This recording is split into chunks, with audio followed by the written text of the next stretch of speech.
And our guest this week is Jesse McCurry, the Executive Director of Kansas Sorghum.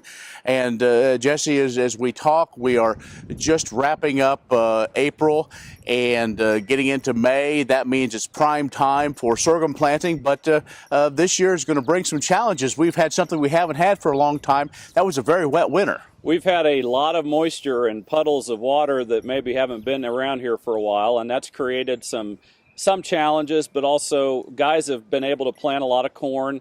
In Kansas, we'll plant sorghum up into almost before the 4th of July, and so there's still a lot of sorghum that'll go in June. Some of the planting considerations and the ultimate acreage mix shakeout, if you will, is going to be determined here in another month or so as some of the final decisions are made around seed and ultimately what growers want to do in the ground. We do have a record low in terms of national sorghum acres intended, and that's not good. I will say from a Kansas standpoint, we are staying fairly stable. Kansas produces or intends to plant 53% of national acreage. So with that, Kansas will remain the #1 sorghum producing state. No question about it, and actually in a fairly large capacity. Kansas likes to grow sorghum and does it very well. The challenge is to get these export markets on fire again and provide some opportunities through technology and keep guys excited about having sorghum as an option.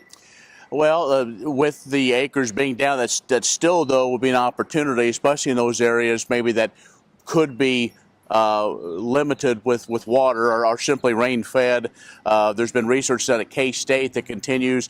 You've also gone out and find other partners to make sure that research, whatever dollars are in there at least, are really being utilized to its fullest. Producers made a wise decision when they created the sorghum checkoff because nobody else was going to do it. And so farmers have real skin in the game through their checkoff dollars. And what we're also finding is through the Kansas State University system, through the Kansas legislature, and we've had very good support on sorghum. The other thing I'll mention to your growers that we don't talk enough about is the increase in forage sorghum acres. We have a lot of desire to feed cattle with forage sorghum, and I think talking to the seed trade, we'll see a lot more of that this year. Well, that brings up a good point. You talk with some of the livestock nutritionists, and that's kind of come back into favor again in looking at some of those benefits. And it's a little different sorghum than milo, but again, those have also made some improvements. Yeah, we see cattle, a lot more milo stocks out in the field than I'm probably used to seeing, and the cattle love it. And I think there's some desirable characteristics in whether it's a BMR sorghum or other products that is an attractive option for cattle feed. Jesse, if folks want to learn more about what goes on in the Kansas sorghum industry, how can they find out more? Well, the first thing I would encourage you to do is think about who is your regional representative on the Sorghum Commission Board of Directors. The other thing you can do is come to our website at www.ksgrainsorghum.org.